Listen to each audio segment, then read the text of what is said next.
Hola comunidad 100% fiscal. Mi nombre es Jessica Salazar Cuervo y hoy les vamos a hablar del efecto fiscal de los contratos. Bienvenidos. Ahora les vamos a hablar de los contratos en particular y sus efectos fiscales. Vamos a comenzar con el contrato de compraventa. Bueno, pues primero vamos a definir qué es compraventa. De conformidad con lo establecido en el artículo 2248 del Código Civil Federal, existe compraventa, a mí me gusta siempre denominarlo en dos partes. Número uno, cuando uno de los contratantes se obliga a transferir la propiedad de una cosa o de un derecho. Y número dos, cuando el otro a su vez se obliga a pagar por ellos un precio cierto y en dinero. Es decir, tiene que cumplir estos dos elementos. Por regla general, la venta es perfecta y obligatoria para las partes cuando se han convenido sobre la cosa y su precio, aunque la primera, es decir, la cosa, no haya sido entregada ni el precio haya sido cubierto o satisfecho. Ahora bien, para esto, el precio lo pueden fijar las partes o un tercero.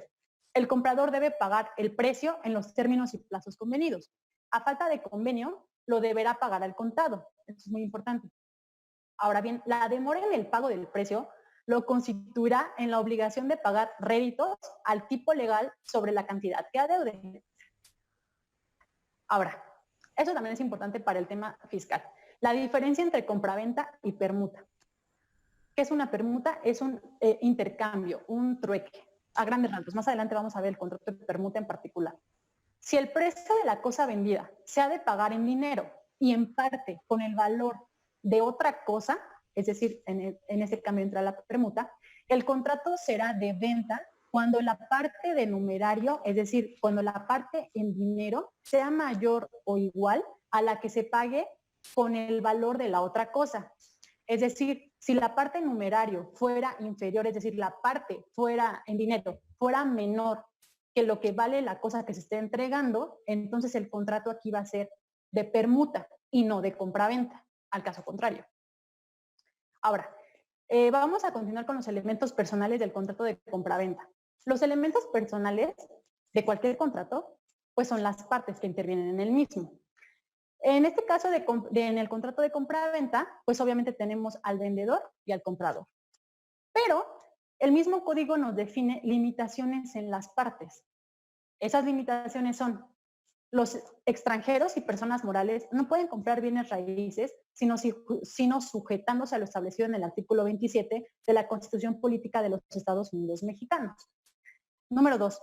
Los magistrados, los jueces, el Ministerio Público, los defensores oficiales, los abogados, los procuradores y los peritos no pueden comprar los bienes que son objeto de los juicios en los que intervengan.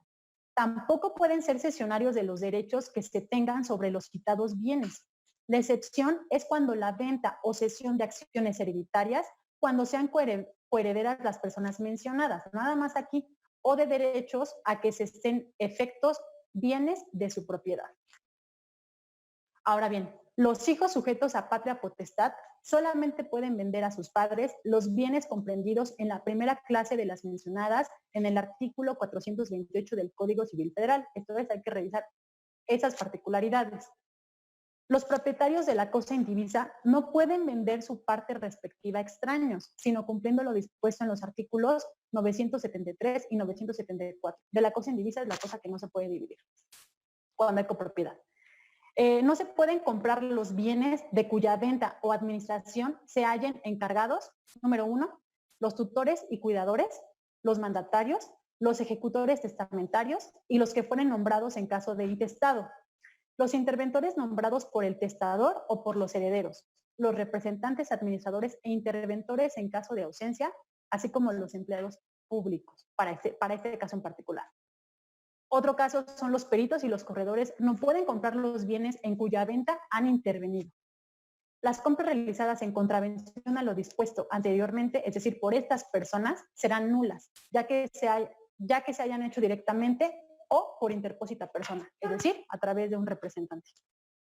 Ahora, los elementos reales. Bueno, aquí tenemos la cosa.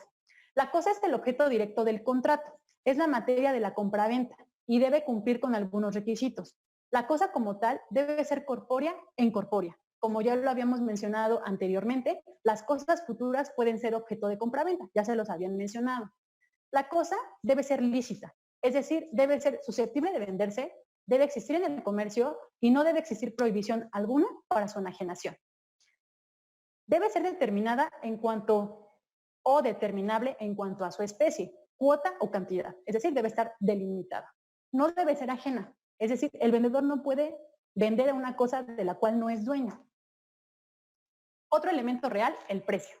El precio no es más que la suma de dinero que el comprador se obliga a entregar a cambio del objeto de la venta. Y sus características son las siguientes. El precio debe ser cierto, debe ser real, esto es que sea verdadero y serio, y el precio debe ser justo.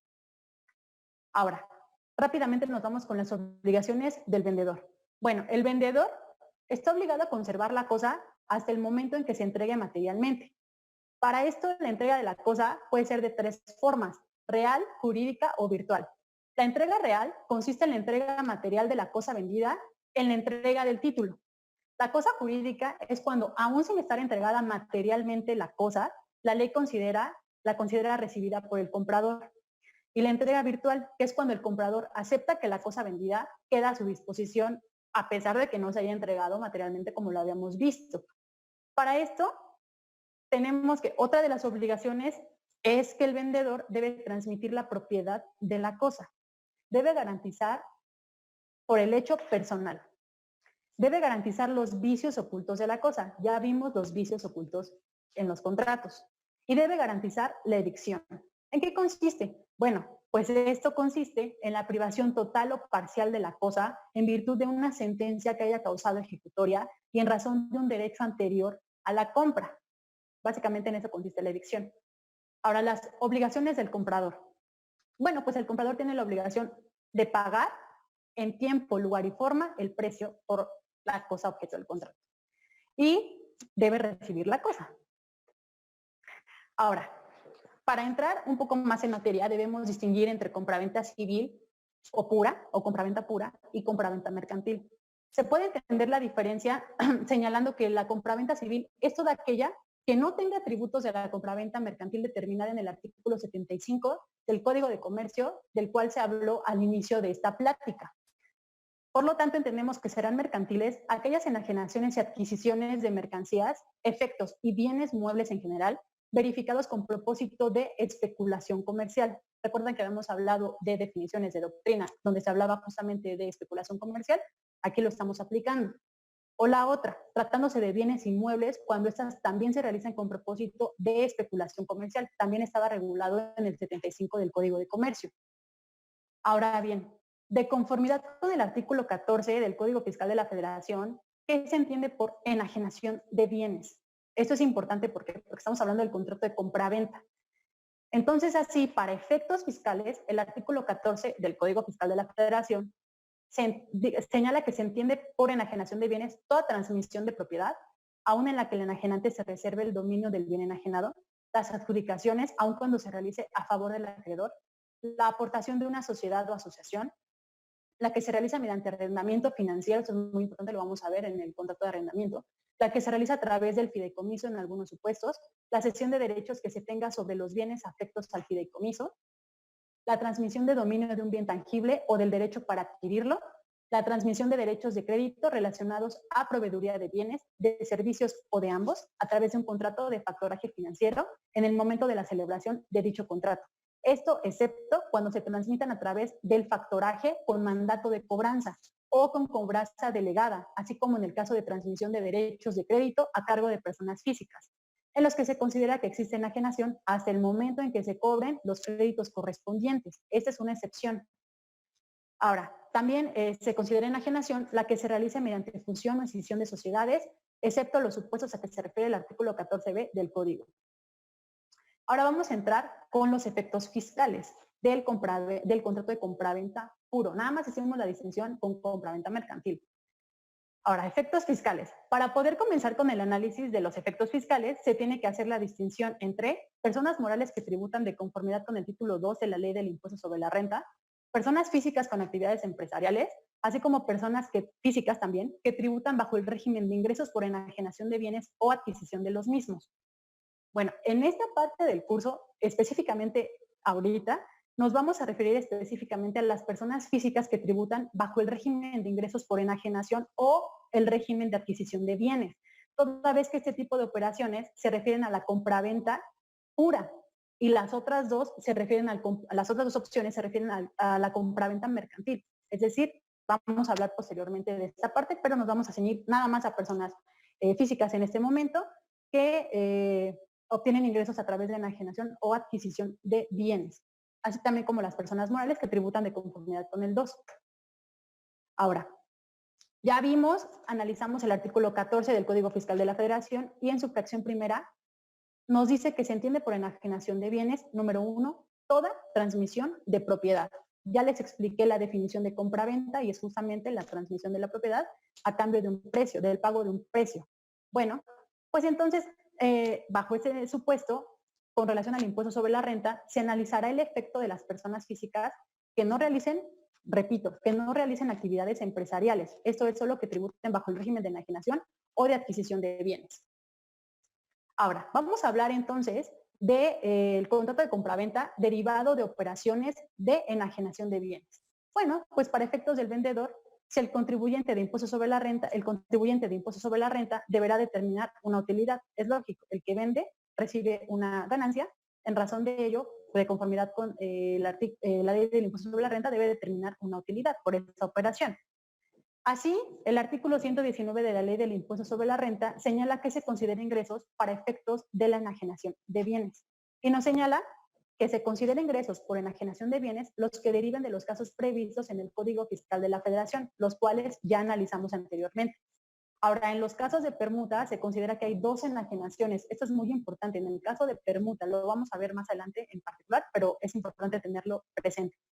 Se considerará como ingreso por la enajenación, el monto de la contraprestación obtenida, inclusive en crédito, con motivo de la enajenación. Cuando por la naturaleza de la transmisión no haya contraprestación, se atenderá al valor del avalúo practicado por persona autorizada por las autoridades fiscales. Esto lo vamos a ver ahorita, posteriormente. Vamos a hablar en este caso de los ingresos exentos. Ya vimos que obviamente si una persona física vende, bueno, pues tiene que, se configura un ingreso y entonces tiene que calcular la utilidad. Pero también hay ingresos exentos para personas físicas. Por ejemplo, la enajenación de una casa habitación, que es lo que hablábamos desde el principio de la plática con los actos de comercio.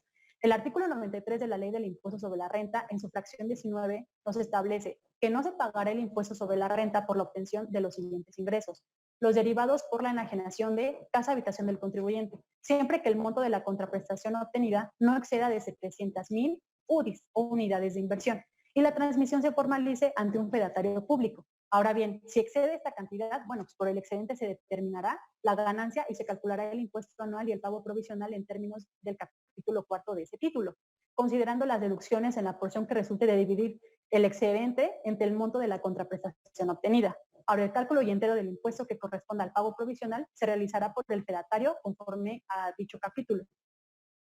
Cualquier duda o aclaración, síguenos en nuestras redes sociales, Capacitando para el Futuro.